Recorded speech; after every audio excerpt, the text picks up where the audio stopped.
being a student in a grade school, then in high school, then college. Perhaps it was a certificate from the college or from a school that you learned how to do a certain position, like my brother did, mechanical. What did this lesson teach me? Education was crucial. Without education, we are hindered to becoming the best me I can be. Another observation I had along this journey was the fact of hard work. Hard work? You mean I can't cop out and let somebody else do it? Somebody else can make a living for me? No. I learned on the farm. The only way the hay got off the field and got into the barn to feed the cattle was hard work. Or better yet, when the chickens need to be taken care of so I could have eggs for breakfast, it was hard work to feed the chickens and clean the chicken coop. The other part was, yes, the hard work of just getting up and completing my task for the day. After all, we sometimes negate the completion.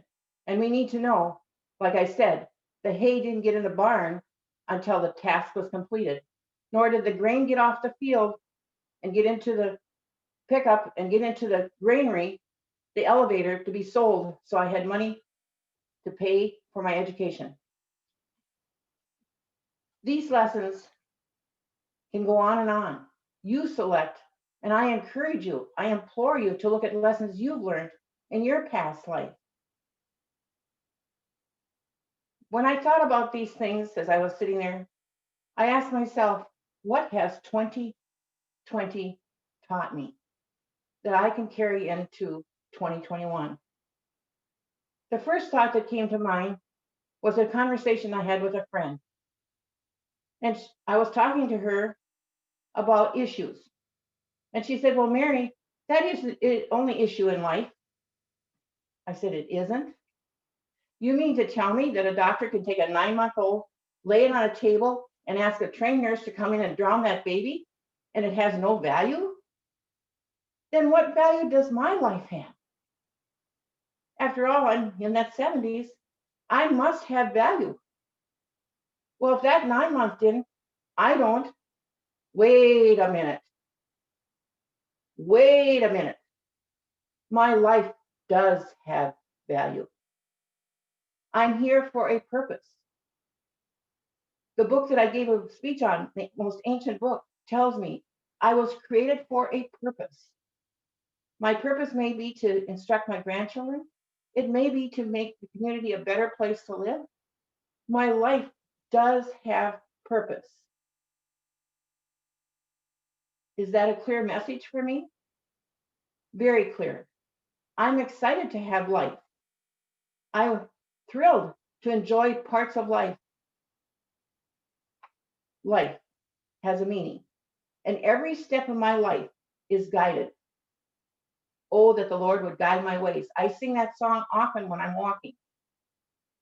He watches me. He helps me make every step of my life. The second lesson I learned from life, wait a minute. Second lesson. Out of all these lessons in 2020, I'm to pick out a second lesson. What is the second lesson? As I came back from Branson, which is the Bible Belt, and that first Sunday I laid on my bed, I thought, wait a minute. I played bells. Well, I did, 8 of them. I played organ. I enjoyed going to church and having fellowship with my Christian brothers and sisters. And I enjoyed worshiping that Almighty God.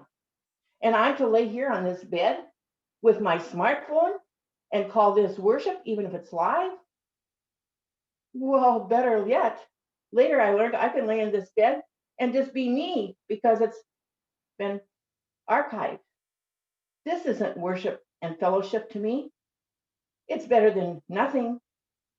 I still was missing the real joy.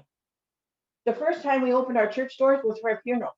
Yes, my fellow Toastmasters and Steve, for a funeral, which taught me life has an ending. Life does have a value. It does end. I was so thrilled to be there with my fellow Christian brothers and sisters and to worship that Almighty God, I can still get the goosebumps that came about from that experience. I was so excited. Every Sunday, I became a greeter. I'd say good morning to you.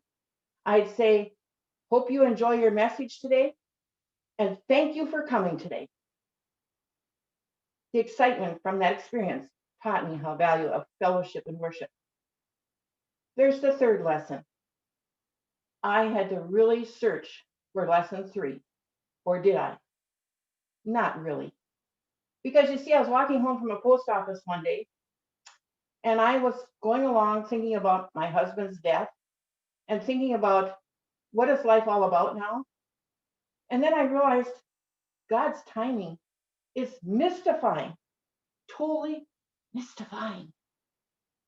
What? I get home, I think, what was this all about? The phone rings, and on the phone was some strange voice that let me know my husband's friend was going to call me. He didn't have time. He wants me to call you. I'm the sister. Oh, I remember you're the sister. I have news for you. Carrie is gone. She's gone to be with Jesus. 6 months after my husband, I lose my precious, precious prayer warrior friend. God's timing is very mystifying. I realized why I had learned that phrase in life. Because you see, you look around you and you think about all the things that happen in your life and how the timing is just right there. For instance, in 2020, my sewer went out, not because of bad plumbing, not because I'd done something wrong. The ground had shifted. It only cost $8,400, fellow Toastmasters. How am I so exhausted over that or exasperated? Because I thought in July I put insurance on my sewer. Ends up, they didn't document it. They didn't change it. And I tried to get the money by my word saying, I told you to put it on there. Well, ma'am, you didn't look at your statement. You didn't get it subtracted out. Oh my, I did not. I was ready to just really tear myself apart and think, how could I make such a mistake? I was ready to almost give up. The phone rings. Well, I'm crying, but I'm going to answer it. I can choke back those tears. Good morning, this is Mary. This is Scott from the bank. Your loan has been approved. What? You mean they did approve I can borrow this money to pay for this sewer? You see the timing of being devastated to being the joy of a result I needed? Yes, fellow Toastmasters, I encourage you. I almost want to beg you to look at your life journeys and look at 2020 and then say, what did I learn in 2020 that is going to make me really have that sensational year of 2021? Fellow Toastmasters, you can do it. Just take the time and remember, every moment counts. Mr. Toastmaster.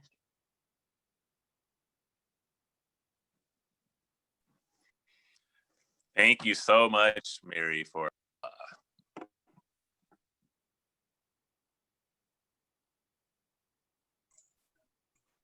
Thank you, Mr. Toastmaster. Fellow Toastmasters, we're going to have a pop quiz. Do you know what this is? If you're thinking tomato, you get half credit. This is the Lucid Gem tomato. Ooh. Now, show me some good Zoom jazz hands, everyone. There we go. Now, this rock star of the tomato world starts out with an unassuming blue, gray, and green you see here. And it transforms into these specimens of orange, brown, and translucent chartreuse. Ooh, jazz hands, jazz hands. Now, the Lucid Gem was the showstopper of last year's garden, and I would like to elucidate you on my love of gardening. Now, let's have another pop quiz. What is the best way to save $3.99? That's right, spend 3 months of your life growing tomatoes. Yes, ladies and gentlemen, I am a gardener. Now I know what you're thinking. Carolyn, I heard that you live in a condo. Did you really haul a cubic ton of black dirt up to your 3rd floor living room? Which, I mean, I hadn't thought about that until now. It's probably a good idea. But no, I have a plot in the local South St. Paul community garden for around $20. I get a 15 by 20 foot rectangle of dirt to call my own each year.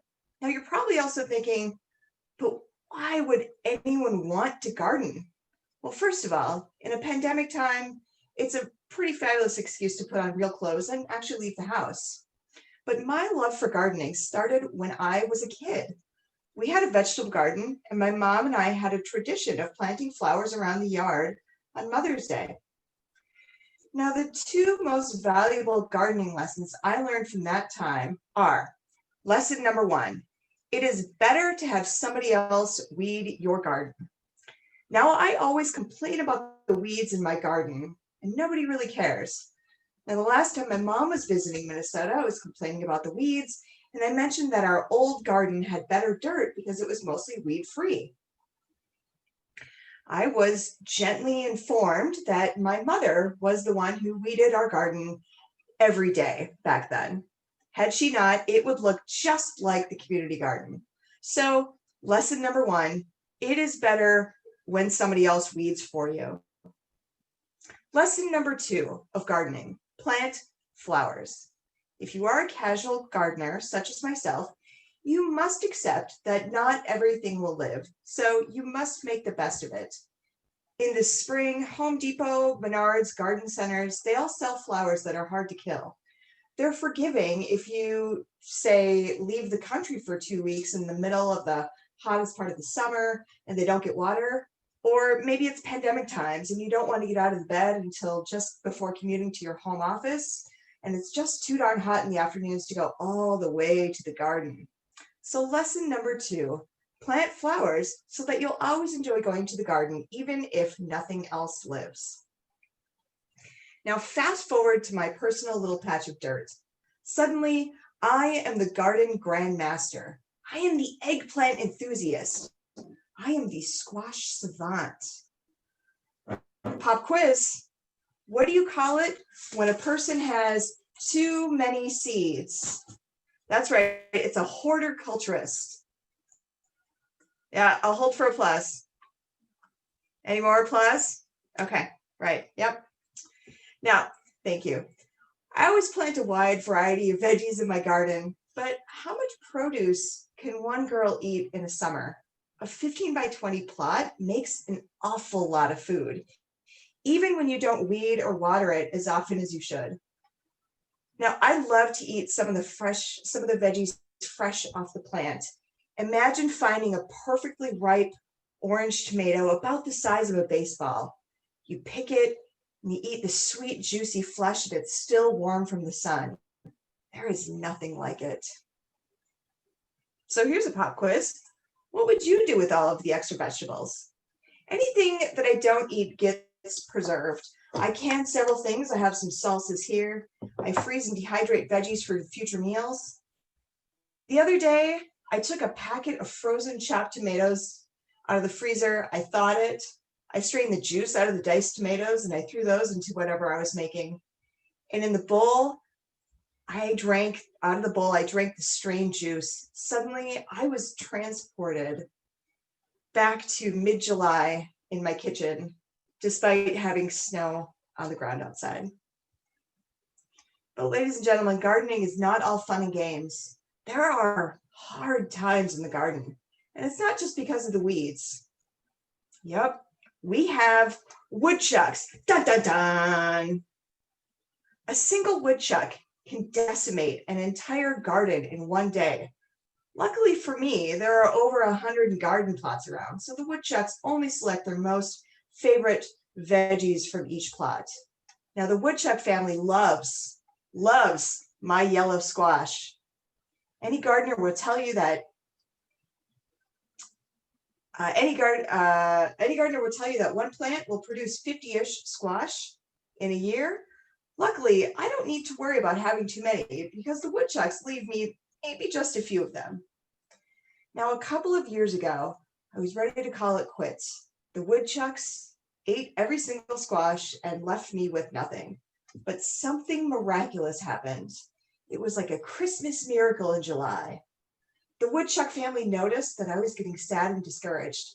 And behind closed doors at the woodchuck convention, they had a family meeting, and they decided that they should leave me two of some of their favorite yellow snack.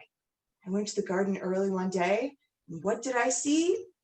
Two yellow squash! Sucker blue! I picked them with glee. I thanked the woodchucks, and I walked away with a tear in my eye. Now, final pop quiz. Who is ready for more tales of garden goodness? Now, patience, hungry woodchucks. You'll have to tune in for my next speech. The plot thickens. Back to you, Mr. Toastmaster.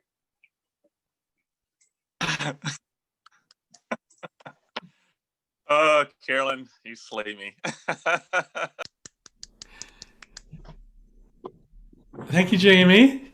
What a thrill this was. Carolyn is always fun to listen to, and especially focusing on her humor. As a reminder, we're going to be looking at three different areas: use of the graphic images that were prominent in her presentation, the overall effectiveness of the humor itself, and her use of stories. I'm going to start out looking at the graphical approach that you took, Carolyn.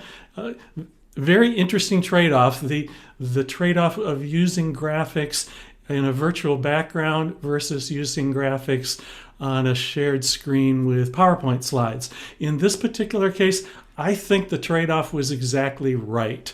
The images that you had were integrated, and you were among your vegetables, and I thought that worked incredibly well.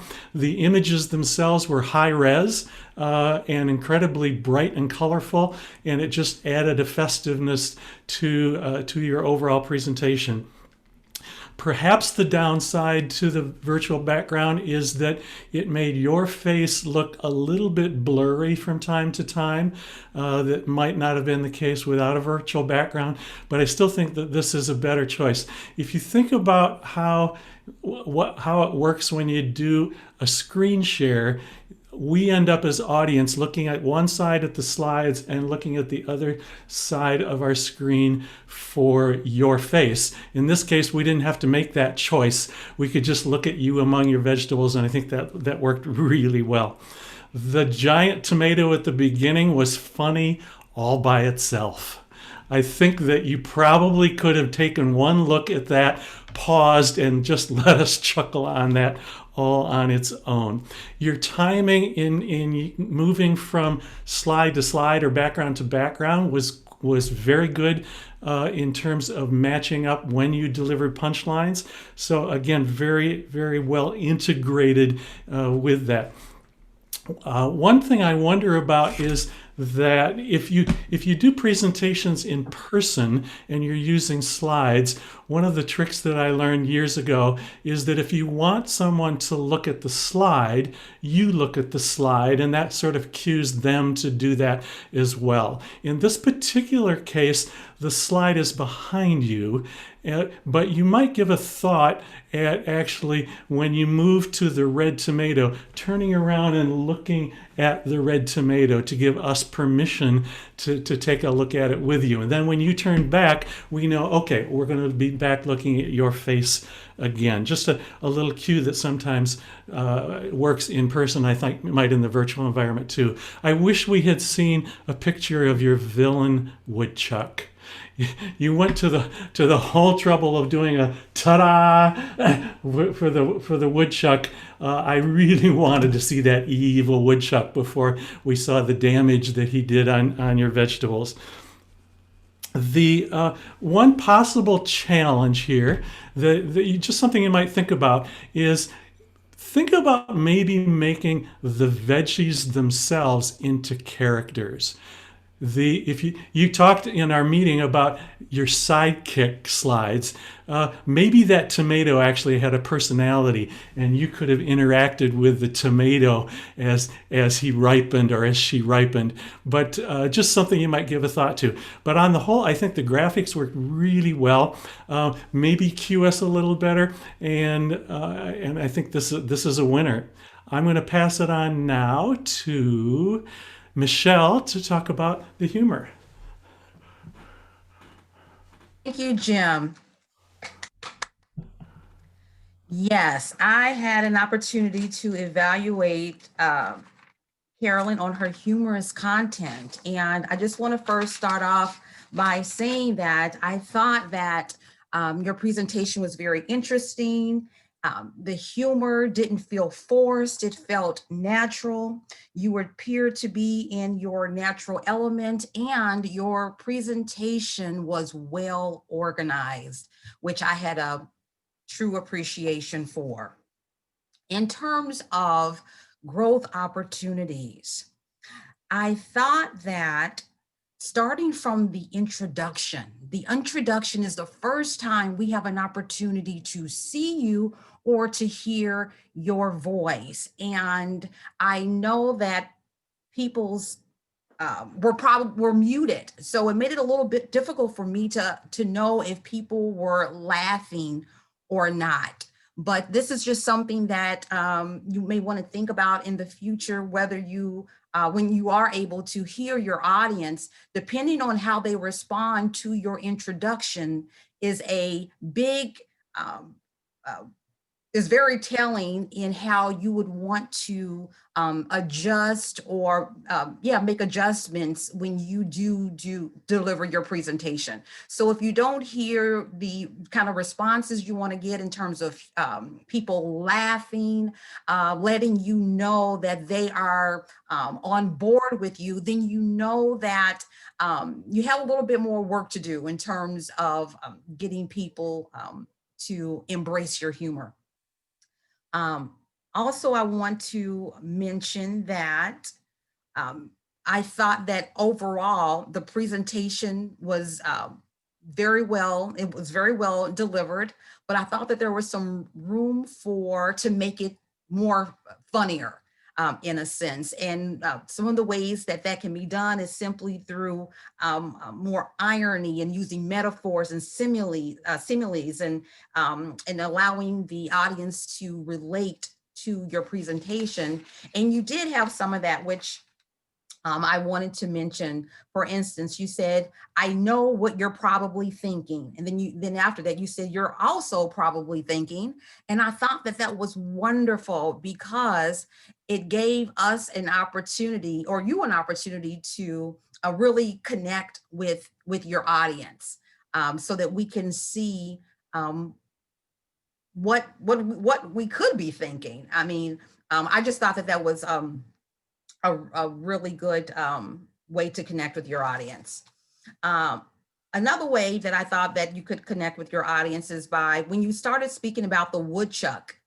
I thought that by giving the woodchuck a voice, giving the woodchuck a voice and allowing you to do some form of physicality with the woodchuck. But otherwise, I thought that you did a great job. I thought it was interesting. I thought it was very refreshing, and truly enjoyed it. Thank you.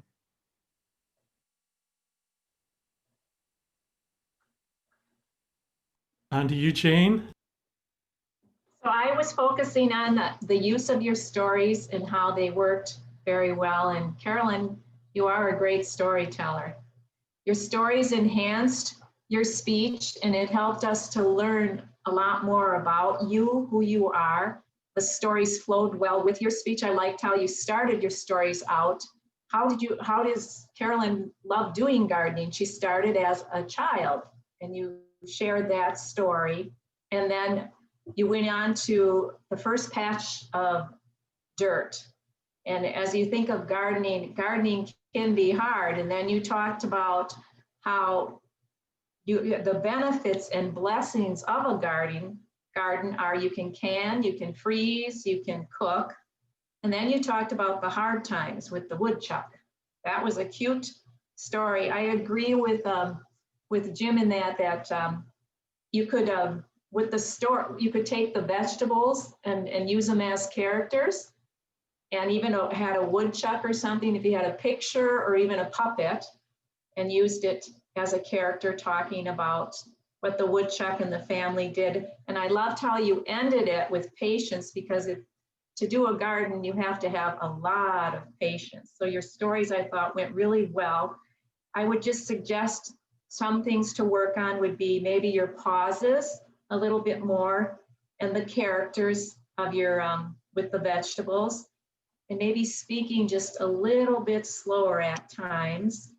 But all in all, I just enjoyed your stories very much. They flowed together, and you are a great storyteller. So thank you very much for your speech. And now we're going to pass it back to you, Carolyn, for any comments. Wow. Great job, evaluation team. There's a lot of a lot to look at here. I love the idea that all of you gave to add a little bit more color to the woodchuck section, maybe giving the woodchuck a voice, giving it a character, even putting a picture of the woodchuck on. Honestly, the reason I didn't is because I've never seen it. It just eats my vegetables when I'm not there, and then other people see it. But there's obviously lots of pictures. I could get the one from like Caddyshack or something, the groundhog. But I also really like the idea of giving the vegetables of their own voice, maybe adding some funny there, because the vegetables are really the whole star of the speech, if you will, and just relaying their story in my mind. So I think that's a really great idea. So I have a lot of really good notes here on things to think about. Will I be reprising the speech later? We'll see. We'll see. Thanks, evaluation team. Thank you, Carolyn, and thank you, Jane and Michelle, for your comments as well. So we'd like to open up for a couple minutes here. Any comments from the audience at large? Raise your hand if you do. I'm looking at the screen. Jackie O is the first one up. Go ahead, Jackie. Be sure to unmute. I just want to say, I think the woodchuck should have like a Brooklyn accent. That's great. Great idea. Anyone else? I think I saw another hand. Jamie? And don't forget, Keith also has some feedback, but I just wanted to say, from a standpoint of keeping people energized during a Zoom meeting, I loved the jazz hands and the excitement and the pop quizzes. You had so many interactive pieces, and you coached us through how to be interactive. I think that's something a lot of us miss, and I think you were spot on each of those parts. Thank you, Jamie. Others? I think I saw Keith's hand was up earlier. Keith? Thank you, Jim. Carolyn, you crazy storyteller, please reprise this speech at one of Jane's gathering with her children. They would love to hear the story of the talking vegetables and the awful woodchuck family. That'd be great. Thank you, Keith. I've got a green, but I don't have a red yet. Leo, you have your hand up. Maybe we'll finish with you. Thank you very much, Jim, and thank you very much, Carolyn. What I do want to say, when I was watching you and watching your speech, I really enjoyed the excitement or enthusiasm that was in your voice. That carried over to me, and just the warmth of the presentation. It was a pleasure to watch, to be in the tickle, in the excitement in the ears. So I just wanted to say it was really fun. Thank you. Thank you, Leo. And, all right, thank you once again, Carolyn, for letting us be part of this joy-filled morning here. We would love reprises. Come back often. Back to our general evaluator, Jamie. Thank you. Great job, evaluation team, too. That was awesome. And Jackie, don't forget to stop the recording. We will give a minute for us to give